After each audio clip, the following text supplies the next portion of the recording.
Hi, thank you, Claire, and thanks for inviting me. So, as Claire said, my name's Glynis. I'm the Deputy Director of Infection Control at West Herts at the moment. But just to put it in context, because I know that you're all vascular access nurses, my background is emergency care, and I have been a previous IV lead. So I do know a little bit, but I'm not going to even go anywhere near how much you guys know about vascular access. So my main focus that got me into IPC really was around the reduction of Lyme-related infections. And we've implemented the products that we're going to talk about across 3 acute organisations. We've done it in different ways, in different organisations. And we have looked at the organisations, and I'll outline that a little bit about specifics. We also will talk about the education and the audit that we gave, because obviously, you know, when you're spending money, and as Andrew said, all of these things cost money, you have to show that kind of cost effectiveness, and also the outcomes and how we've monitored this ongoing. Sorry, is that better? So just a little bit of background. So we've looked at the evidence around non-ported cannulas, and I'm not going to lie, I'm an ED nurse by background. I love a port. I work in resus, so I did have to be talked into this a little bit myself. I have to say now I'm sold. So I've just outlined there the latest research around kind of the ports, and the highlights of that. You know, 11% of ports were colonised with a dwell time of 48 hours. So Andrew, I was really interested in your point when you were talking about the percentage of those that are healthcare acquired infections. And actually, you know, this is quite a small number of cannulas. So if you put that across a whole organisation, that's quite a lot. So the aim that we've done is really to reduce Lyme-related infections, both local and bloodstream infections. And we wanted something easy for people to use. We wanted to be able to roll out a package as well, so education and all the associated products. We wanted to save money because that's a massive driver, and we wanted to increase patient experience, really. So I asked the guys to put this in for me. So we've done some of this in the organisations that I've worked in, where we've used the powder and we've put some stuff on the port and to have a look. So I'm sure you've all seen these before, and I'm not going to teach you how to suck eggs, but, you know, that port, you know, and how many times that we all use it, especially, you know, when we're all in a hurry, human nature. So we really looked, when we were doing this, around the available data. So we looked from an infection control point of view, obviously, our vascular access devices and our infection rates. So particularly for me, it was around MRSA bacteremias. At the time, there were targets around those. It cost, you know, the organisations lots of money. We also looked at some of the practice issues. So we had some data that, you know, I was wandering around and I was seeing some things thinking this is not right. And I'll talk about some patient experiences shortly. We looked at our observational data, so the good old high-impact interventions. And we looked at the incidents, so a bit like Carol was just highlighting, we wanted to try and get those incidents, not just of kind of phlebitis and local infections, but all of those other things that were related to people trying to put devices in, but also as well, things like dementia patients, you know, when they're fiddling with things and all of those kind of things. We looked at the types of cannula we had. So the first organisation that I did this in, I think we looked across the organisation and we had 8 different types of cannula.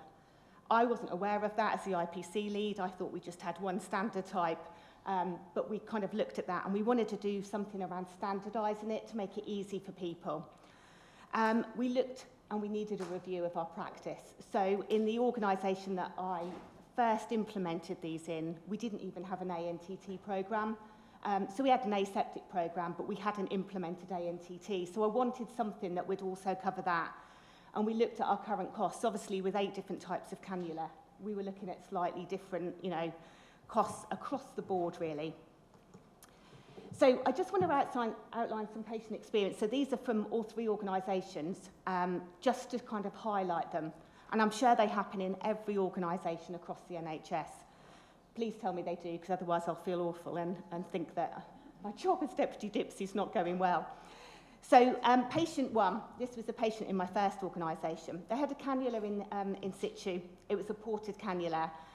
They required treatment at another hospital, so they were going to one of the specialist hospitals locally. We looked, and there was poor documentation of the devices, and the lady had the device bandaged up. Sure, we all see it. It was cited in her ACF. This lady was transferred to another hospital with this cannula in situ and no documentation around it. She complained a couple of days later that she had some pain around the site. They removed the device when they found it, and the skin was really broken and ulcerated underneath. They swabbed the site, which was positive to MRSA. I was hugely grateful that the blood cultures at that time were negative.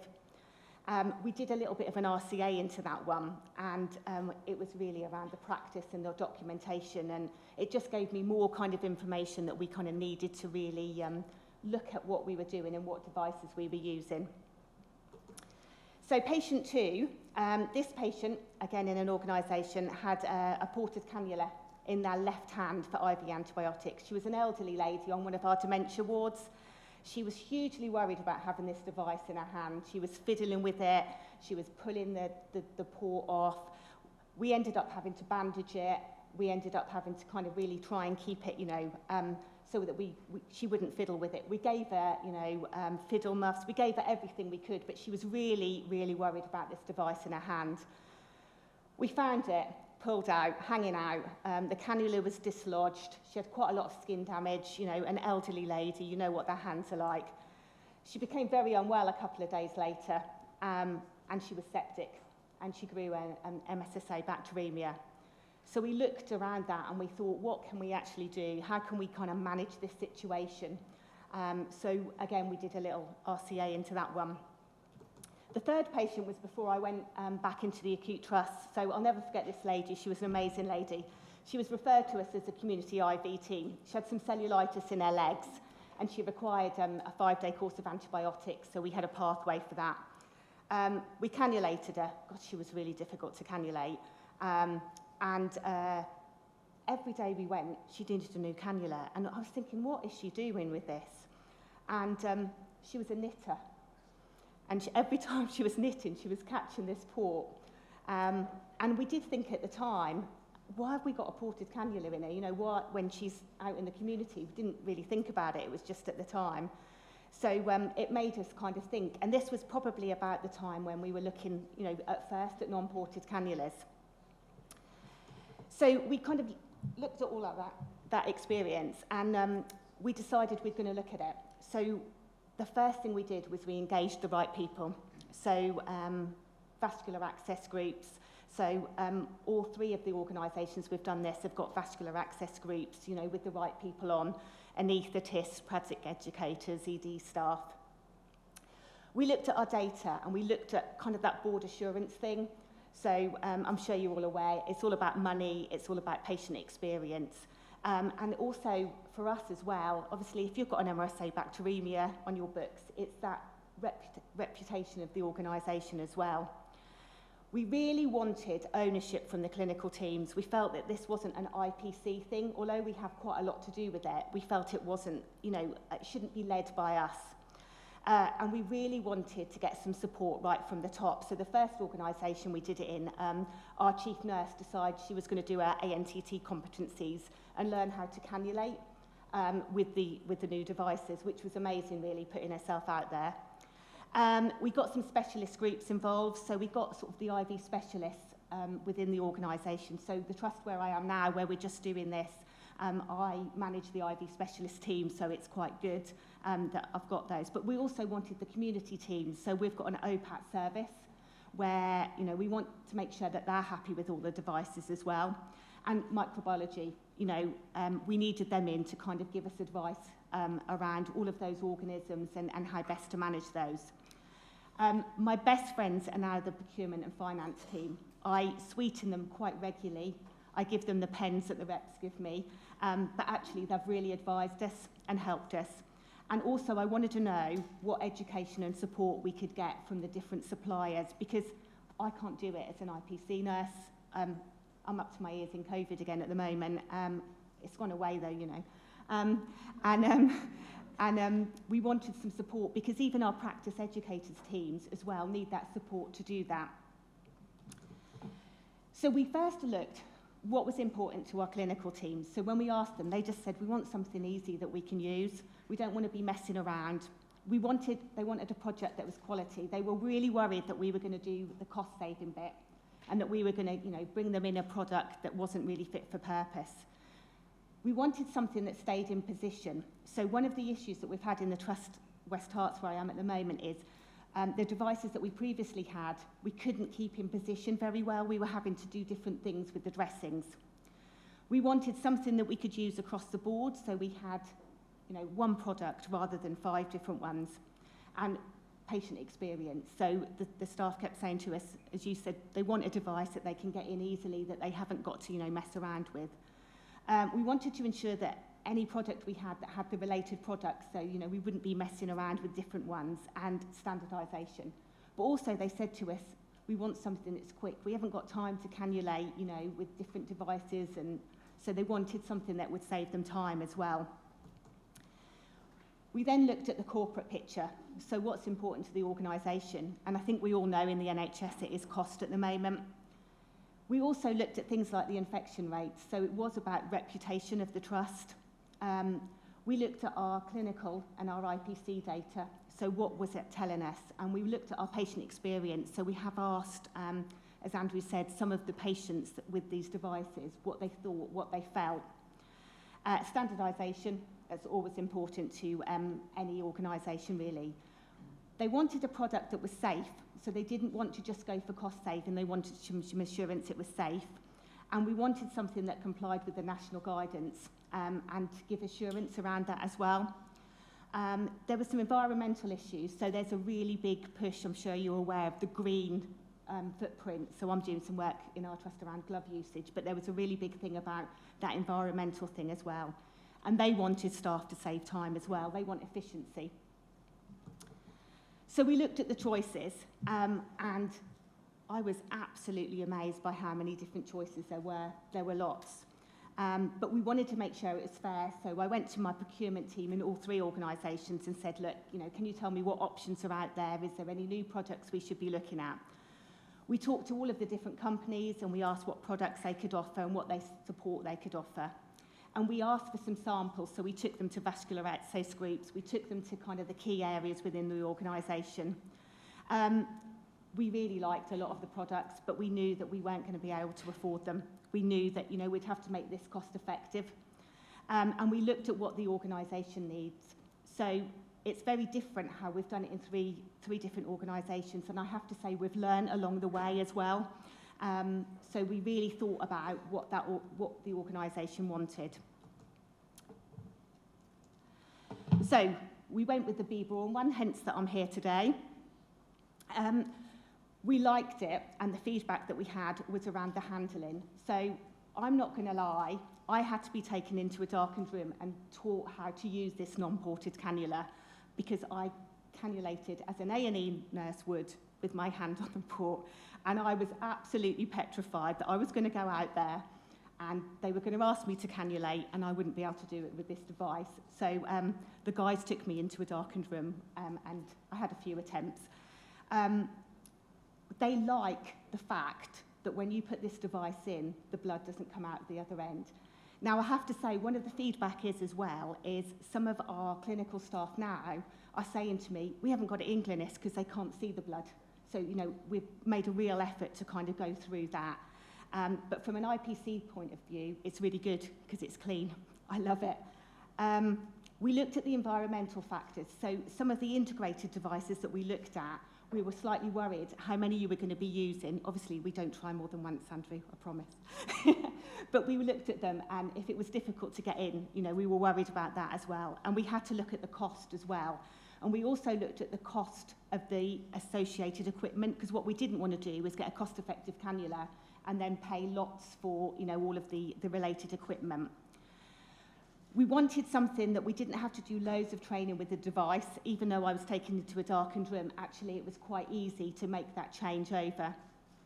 And this product was easier to secure, so it's been very important in the organisation we're in at the moment, because that was one of our big drivers, that we were getting a lot of movement of devices and they were causing kind of localised infection. We wanted some support, and we wanted some education, so we did a relaunch of ANTT, and we've done that across all 3 organisations. And we wanted some audit data, so particularly for board assurance, we wanted where we are now, where we're going, where we think we might be around those infection rates as well. So it wasn't easy. So I know we've got some medical colleagues in the room, and I have to say they were the hardest ones to get buy-in from, because the theatre staff in particular and the anaesthetists were really worried about not having a port. And I have to say, I did agree with them to start off with. Being an A&E nurse, you know, I'm used to using that port, especially in emergency situations. So we've looked at a kind of a phased approach. So don't think, you know, we went across the whole trust with a non-ported cannula. So we looked at kind of areas. So in the first organisation, for example, we left theatres alone and we left ED alone. We just went for our standard kind of. And we also, in our AAU, emergency departments, if we gave the staff ported cannulas, so if they wanted and they were worried about a particular patient, we said, obviously, you know, if you think there's going to be, you know, need for it, use those. As we implemented, people have got more used to it. So they're quite happy to go with it. So the first organisation, we then put them into elective surgery, not into emergency surgery. We left ED in resus with ported cannulas, but we looked at the other kind of areas. We've left ported cannulas on all of our resus trolleys, and I absolutely agree that was the right thing to do. I didn't want to change that at all. ITU and HDU, cardiology, acute respiratory, we left a combination of devices. My feeling in those areas that we've got quite good training around IV devices, so they were really good around kind of managing what they needed and that choice of it as well. We've done a trial, so we looked at our audit observations. Before we did anything, we wanted some baseline data. So we looked at our observations around ongoing care of cannulas, but also around insertion of cannulas as well. We thought about the length of the trial. We wanted people to get used to it, but we didn't want to kind of, you know, run it forever. So we looked at different areas. So in ED, for example, where they were putting a lot of cannulas in, we did it for 3 months. But in some of the other areas, we did a longer 6 months trial. We wanted to measure the benefits. So it was quite difficult because staff experience and patient experience, it's that anecdotal data really. So we did go back to the staff, we did go and ask them what they thought, and we did collect some data around patient experience. And we looked at the education and support that we were going to put in. So from the audit data in each organisation, we've targeted what we think we needed to look at most around that. We pulled a business case together. So this has been very different in all 3 organisations because there has been different reasons that we're doing them. I got my finance pals. I'm not very good at figures. I'm not really bothered by them, but obviously the organisation are. We got our procurement specialists in. I've got clinical staff and I've got exec support in all 3 organisations. We identified the key stakeholders, so we all sat down in a room and we hammered it out together. And we looked at the process. So some people you just present a business case to a finance. Some people you have to go through quality committees. So we looked at what we needed to do and what information each of those groups might need. We got support from the supplier. That was a really big thing. So around the amount of cannulas we were using, projected amount of savings, and we worked with the procurement teams to do that. I also phoned a friend. So IPC teams are quite good at phoning each other. So I phoned other people that had done this, asked around, and I think, you know, that's been the biggest thing really for us. And we also made it very organisational specific. So what was important to the organisation? But also we put those things like national targets in. So I included things like MRSA bacteremias within there. And now things like the gram-negative bloodstream infections and our data around those as well. We looked at the education and support. So I think what I've learned is it's really important to see what you want from the education. So it's okay to implement an education programme, but what are you going to achieve from it and how long are you going to run that for? And the options considered and why we had those preferred choices, we went through with the staff around why we'd done this, what we'd learned about the product. The awareness of the device, so we put some comms out, and we're doing that kind of at the moment in the organisation every 2 weeks. And we've got pictures everywhere just saying, you know, please be aware this is coming in, and we're phasing that in. We wanted some assurance of practice. So in the areas where we've done education, we're kind of following that up, and we're making sure that it's having an effect and that people are happy with that education as well. We did have a specific launch. So we picked a day and we said, this is the day we're going to do it, and we put some comms out. The training we did area by area. So we picked when we thought it might be good. So for example, the guys in ED, they went to their board round before 7 o'clock. That was the best time to get them. Some of the guys on the wards, we went to their IVs at 12 o'clock. And we also covered the night staff as well. We wanted to make sure that we reached everyone. So this time we've used an online package so that people can access it, and we can see how many people access it, and we've put it on our training pages as well. And we wanted to give people time. So we wanted them to have a look at the devices, make sure they're happy with them, understand them, you know, rather than just try them out on patients straight away. So we're trying to measure improvement. It's not that easy. It sounds that easy, but practice, ANTT and national audits, with any IPC audit, it's like everyone, as soon as I walk on a ward, someone washes their hands. As soon as they know that I'm looking at a cannula, they do the right thing. So we wanted that data. So we were saying to them, you know, please, you know, try and do the right thing for the right reasons. Don't do it just when we're auditing. Easier said than done. Infection rates are easy because I can pull that data off, and I have a vascular access nurse that works with me, so we're able to kind of monitor those quite easy. Staff feedback, so we're getting that data. That's not so easy, but it's you know, what people say, we are feeding that back. And again, the patient experience, we're asking those. We're asking, our exec teams are asking a lot of questions around how is this improved, what is it showing, you know, quality committee and all of those things as well. So we're able to kind of articulate that. And what we're planning to do is get some of the areas, particularly ED, where we put them in, is to come to some of those committees and explain, you know, why they think it helps them, what their feedback is, rather than me doing it. We want to make sure that patients feel happy about things as well, and that staff are happy. So we're kind of monitoring that as well. We've kind of put it in our friends and family, but it's not quite. We're not able to kind of grab it and, you know, put it in a table. It's quite a complex one to measure. So far, so in the first organisation, we implemented the products around 2016-17. That organisation, I do keep an eye on it. It has still improved infection rates, and I did go back to them and ask them.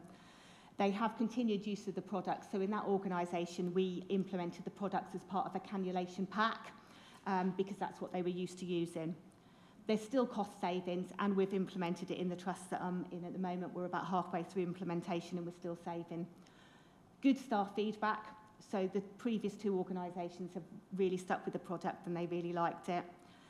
We have got practice improvement, and we can already see practice improvement with what we're doing now. Good kind of feedback generally around data. Most of the patients are really happy with the devices. So some of the staff, you know, not everyone loves what you're doing. There's been ongoing use in the original organisations, and contracts have been renewed. And there's a continued education programme going on in all of those as well. So the learning, I think this time round, I've done things a little bit differently, and we've done a bit of a slicker approach. So we've planned the education a lot more. We've really looked at kind of how that impacts and what we're focusing on. We've learned lessons around the products. So one of the things is around the blood septum and it not coming out of the end. So the staff were really panicking that the device wasn't in the right place because there wasn't blood coming out of the end of it. So we've really kind of focused on those things. We're much clearer in what we wanted to achieve. I think the first time we did it, we thought, actually, it's going to change things and we're going to get that improvement, but it didn't happen overnight. So we've just said it's slow but sure, and then let people kind of, get used to it.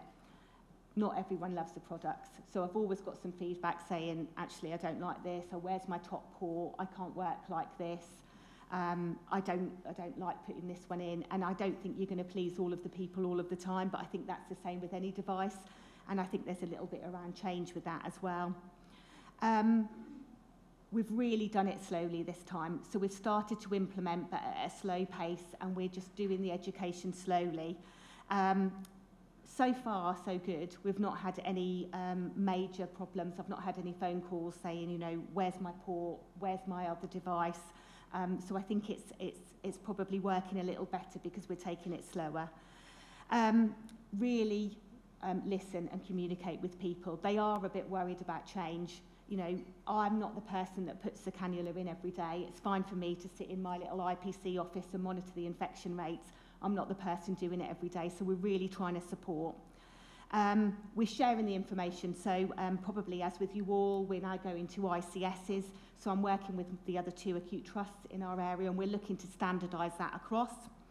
And we are trying to make sure that staff understand that all the work that they are doing is impacting on patient care, so that they can see what's happening with them.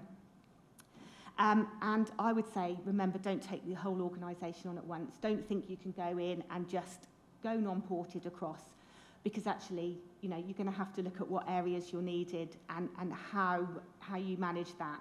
And it might be that just people need time to see it working in another area before they kind of really buy in on it. But we've done it much slower this time, and I think it's working. Thank you so much for listening. Thanks for putting up with an IPC nurse with all of your specialist vascular access devices, but I'm more than happy to take any questions anyone's got.